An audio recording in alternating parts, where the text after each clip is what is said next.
내 어머니와 내 동생들은 하나님의 말씀을 듣고 행하는 사람들이라고 말씀하신 사랑의 예수님, 오늘 특별히 민속의 고유 명절인 추석절을 설 명절을 보내면서 주일 예배를 드리도록 우리의 발걸음을 교회로 인도해 주시니 감사합니다. 오늘은 예수님의 어머니와 동생들이라는 제목으로 하나님의 자녀인 주님의 가족들이 어떻게 설날을 보내며 살아야 할 것인가를 생각하려고 합니다. 이 예배의 시종을 성령님 친히 맡아 주관하시고 예배를 통하여 하나님 한 분만 홀로 영광 받으시며 저희에게도 하나님의 은혜와 기쁨의 시간이 되게 하여 주옵소서. 믿사옵고 예수님 이름으로 기도합니다. 아멘. 자, 그러면은 우리가 아까 읽었던 본문 말씀 누가복음 8장 19절에서 21절의 말씀을 본문 삼아서 그 예수님의 어머니와 동생들이라는 제목으로 설 명절을 의미 있게 보내는 우리가 어떻게 살아야 할까를 생각하려고 합니다. 오늘 제목은 예수님의 어머니와 동생들, 예수님의 어머니와 동생들입니다. 지난주 즐거운 가정이라는 제목으로 행복한 그 크리스찬 스위트 홈이 되기 위해서는 주님을 주인으로 모시고 그리고 또 어떻게 하죠? 가족 간에 서로 화목하고 그리고 대대손손 축복을 받으며 사는 가정이 즐거운 가정이라고 이렇게 말씀을 우리가 나눴었습니다.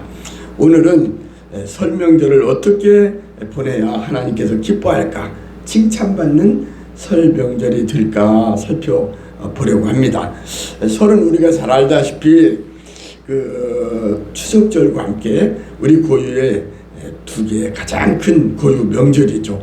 그래서 이 설 명절 황금 연휴를 어제부터 이제 수요일 날까지 5일간 우리가 쉬게 되는데, 이때 오랜만에 가족들이 만나서 대화도 나누고 즐겁게 음식도 나누며 주변에 시간이 나면은 또 명소를 찾아가서 휴식하는 등 추억거리를 만들고 그러죠. 우리 민족은 예로부터 뭐라겠어요? 가족을 식구라고 했어요. 밥을 같이 먹는 그 사람들이다 라고 해서 말했는데, 이는 뭐냐면 한솥밥을 먹고 나누는 공동체라는 의미입니다. 특히 어때요? 남자는 한자어가 산의 남자가 입구에다가 그 안에 열심 있고 밑에는 힘력자. 그래서 10사람의 입을 먹여 살릴 수 있는 재력과 능력이 있는, 그래야 남자다라는 그런 뜻이라고 해요. 우리 민족은 가족에 관한 사랑이 아주 열렬합니다. 그래서 명절만 되면 어때요? 차가 아무리 막혀도 그 거리가 아무리 멀어도 길을 쓰고 고향을 찾아가는 민족의 대이동이 시작하죠. 우리는 설 명절을 맞아서 가족의 중요성을 재인식하고 설날은 적당히 놀고 이렇게 적당히 허송세월하지 말고 뜻깊은 시간, 금보다 이 귀한 시간을 세월을 아끼면서 보내야겠다는 생각이 듭니다. 가족하면 먼저 떠오르는 말이 있죠. 뭐라 그래요? 피는 물보다 더 진하다고 합니다. 우리 주변을 보아도 쉽게 알 수 있듯이 어때요? 잘났든 못났든 그 가족끼리는 피가 섞인 가족은 친족이라면 만나면 어때? 눈이 확 뜨이고 애정도 깊이 표현을 합니다. 그런데 하나님을 믿는 우리 하나님의 자녀된 저와 여러분의 경우는 성도들에게는 혈육적인 가족관계도 중요하지만은 더 중요한 것이 있는데, 그것이 뭘까요? 바로 영적 가족이라는 거예요. 영적 가족. 그래서 저는 오늘 설교의 제목을 처음에는 하나님의 자녀는 어떻게 살아야 하나, 또는 주님의 가족은, 이렇게 제목을 처음에 생각했다가 오늘 본문에 나오는 말씀, 내 어머니와 내 동생들은 곧 하나님의 말씀을 듣고 행하는 이 사람들이다 라는 본문에 나오는 말씀 중에서 제목을 예수님의 어머니와 동생들로 제목을 삼았습니다. 저는 가급적이면은 이 제목을 성경 말씀 안에서 찾으려고 노력을 합니다.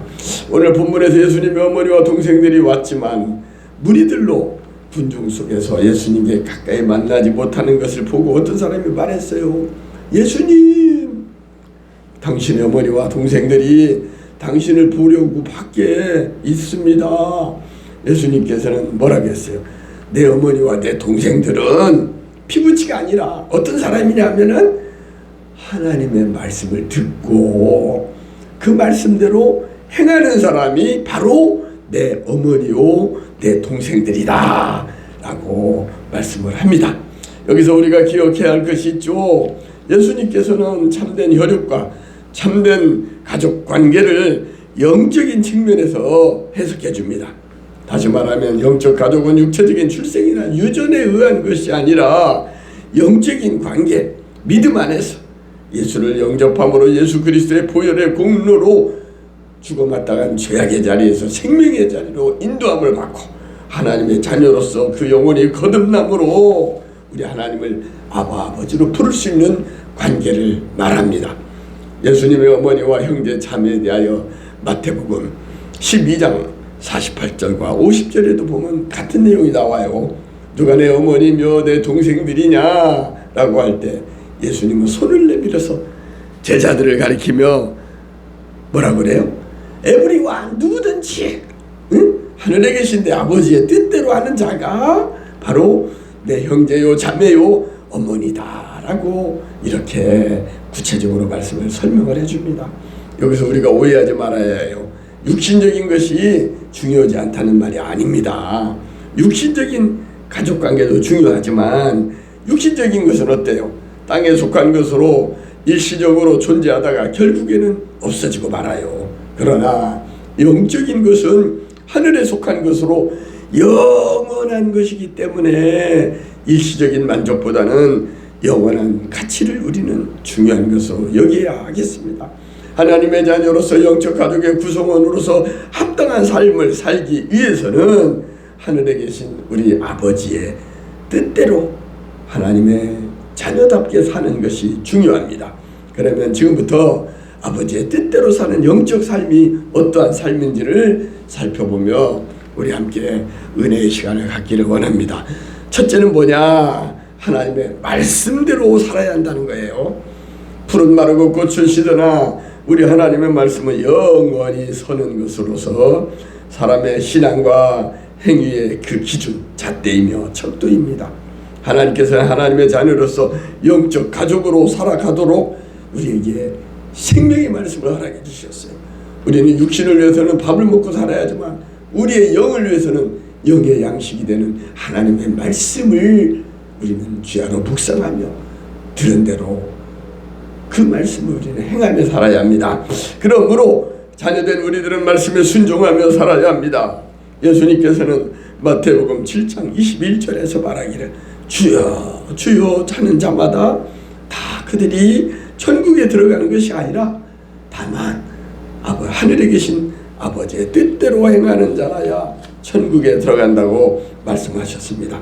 하나님의 이름을 부르는 자가 아니라 하나님의 말씀을 듣고 그 말씀에 순종하는 그 자가 바로 하나님의 가족이며 하나님의 기업을 상속받을 수 있는 자격이 생긴다는 거예요. 그렇기 때문에 우리는 하나님의 말씀을 생명의 양식을 삼아서 우리는 그 말씀을 읽고 듣고 행하며 살아야 하겠습니다. 순종할 때 하나님의 참된 가족으로 인정받고 사랑하는 자라는 호칭을 받을 수가 있어요. 그리할 때 우리 영혼이 잘 같이 범사가 잘 되며 강건하게 되는 것입니다. 말씀대로 살아야 할 이유를 성경 규절을 몇 군데 찾아보니까 신명기 6장에도 나옵니다. 8절과 9절에서 너는 또 그것을 내 손목에 매어 손목에다 팔찌만 낄 게 아니라 손목에다가 매어서 기호를 삼고 내 미간의 표를 삼고 그리고 또 내 집 문설주야 바깥 문에다가 기록하라고 기록하고 있습니다. 또 여호수아 23장 6절에서는 그러므로 너희는 크게 힘써 모세의 율법책에 기록된 것을 다 지켜 행하라. 다 지켜 행하라고 좌로나 우로나 치우치지 말라고 말씀을 하고 있으며, 로마서 2장 13절에서도 하나님 앞에서는 율법을 듣는 자가 의인이 아니오 오직 율법을 행하는 자라야 의롭다 하심을 얻는다는 거예요. 우리 목사, 저도 목사지만 목사들은 정말 좋은 말은 다 해요. 그런데 그걸 잘 지키는 사람은 그리 많지는 않은 것 같아요. 율법이요 계명인 하나님의 말씀을 지킬 것을 명령하고 있습니다. 히브리서 4장 12절 우리 잘 알죠. 하나님의 말씀은 살았고 운동력이 있어서 활력이 있어서 좌우에 날선 어떤 검보다 이리하여 우리의 영과 혼과 골수를 찔러 쪼개며 어떻게 한다고요?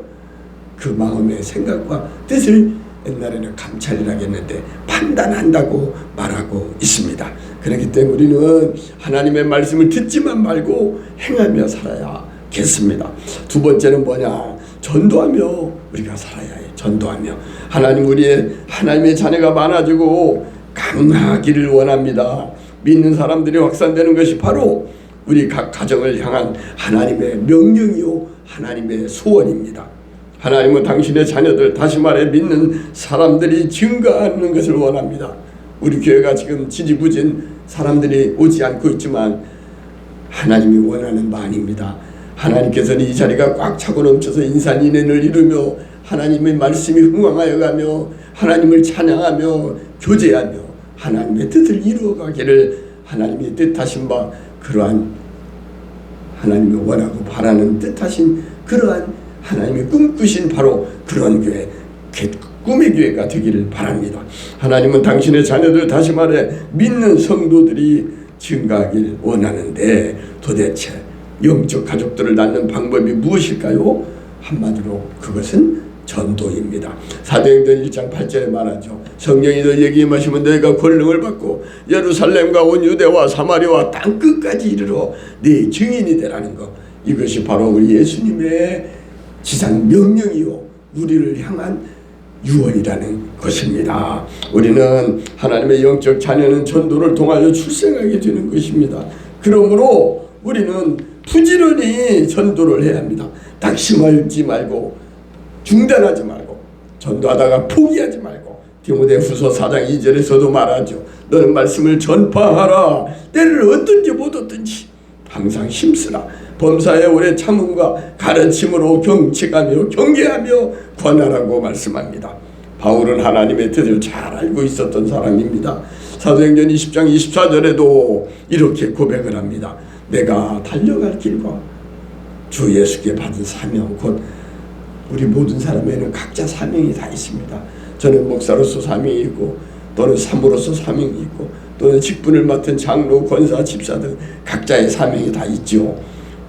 곧 하나님의 은혜의 복음을 증언하는 일을 마치려 하면은 나의 생명조차 조금도 귀한 것으로 여기지 아니한다고 고백하고 있습니다. 마가복음 16장 15절에서도 말씀하시기를 또 이르시되 너희는 온 천하에 다니며 만민에게 무엇을 하라고요? 복음을 전파하라고 합니다. 그래서 이에 관련된 찬송이 떠올라서 한 장 부르고 싶습니다. 찬송가 508장. 우리가 지금은 나그네 되어도 마태복음 28장 20절에 이 말씀을 근거로 해서 내가 너에게 분부한 모든 것을 가르쳐 지키게 하라는 말씀을 근거로 원래는 병원을 운영을 했어요. 그러다가 하나님의 사명을 받고 전도, 하나님 말씀을 증거하는 것에 더 큰 이러한 그것을 느끼고서 이 사람이 전도에 매진하기 위해서 병원을 닫아버리고 그 전도 사업에 힘썼던 미국의 가셀이라는 사람이 이 작사를 했어요. 그리고 또 좀 특이해요. 그 아내가 작곡을 했더라고요. 그 1절만 제가 한번 불러보고 2절과 3절은 그냥 읽어드릴게요. 아까 몇 장이라 했어요? 508장. 우리가 지금은 나그네 되어도 1절만 한번 제가 부르고, 우리가 지금은 나그네 되어도 화려한 천국에 우리가 들어갑니다. 우리가 같이 찬양해요. 우리가 지금은 나그네 되어도 화려한 천국에 머지않아 가리니 이 세상 있을 때 누구야요? 주 예수 위하여 끝까지 힘써 일하세. 주님이 우리에게 부탁하신 일입니다. 주에게 부탁하시니 천사도 흠모하겠네. 화목해 하라신 구주의 말씀을 온 세상 널리 전하세. 온 세상에 널리 전하는 것, 바로 전도를 하라고 말합니다. 주 예수 말씀이 온 세상 만민들 흉악한 죄에서 떠나라 하시니 이 말씀 듣고서 새 생명을 얻으라. 이 기쁜 소식을 전합시다. 영생의 복락과 천국의 갈 길을 만백성이 알도록 나가서 우리는 전해야 합니다. 주 예수 말씀이 이 복음 전하라고 우리에게 뭐라겠죠? 아까 유언처럼 부탁을 한 것입니다.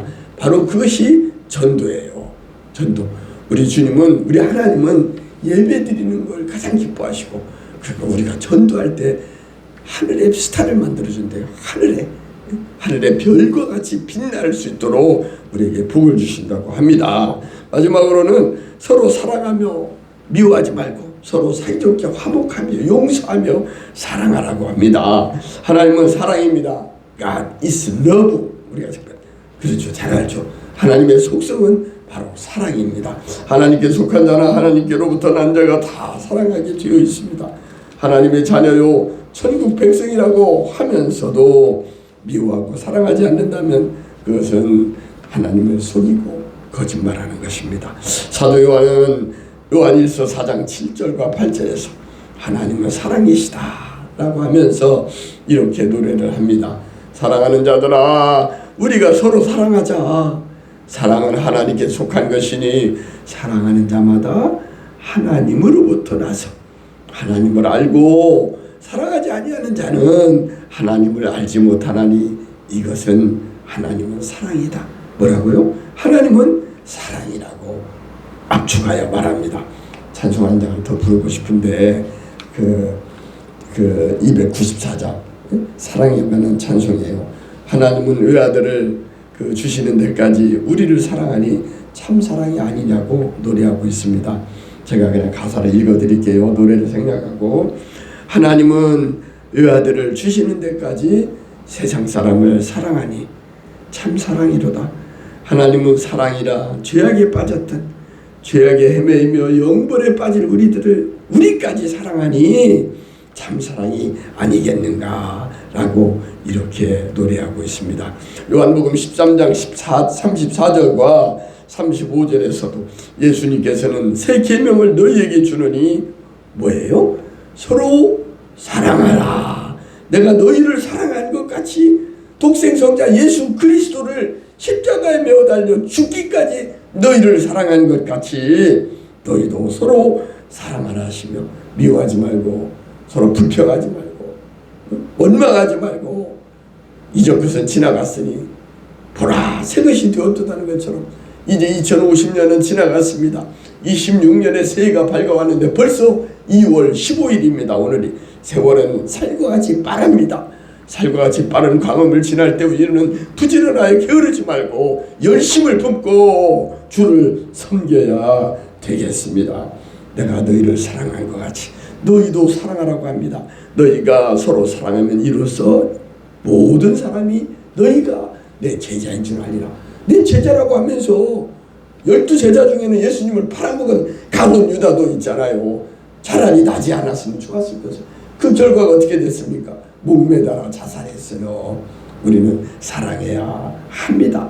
사랑은 고린도전서 13장의 사랑의 장인데 믿음, 소망, 사랑 중에 제일은 사랑이라고 했으며 사랑이 없으면 아무것도 아니라고 하였습니다.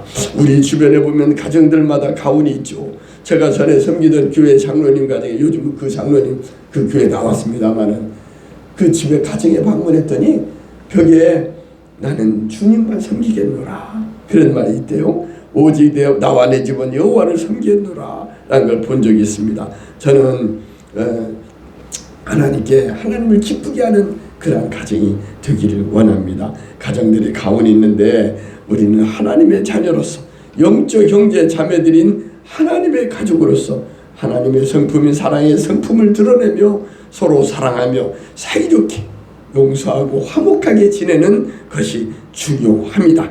요한복음 15장 12절의 말씀대로 내 계명은 곧 내가 너희를 사랑한 것 같이 너희도 서로 사랑하는 바로 이것 사랑이라고 말합니다. 이제 말씀을 정리하고 마칠까 합니다.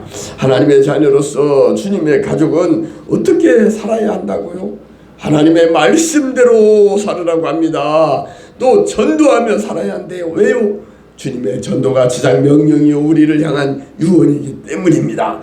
서로 사랑하며 용서하고 화목하게 살아야겠습니다.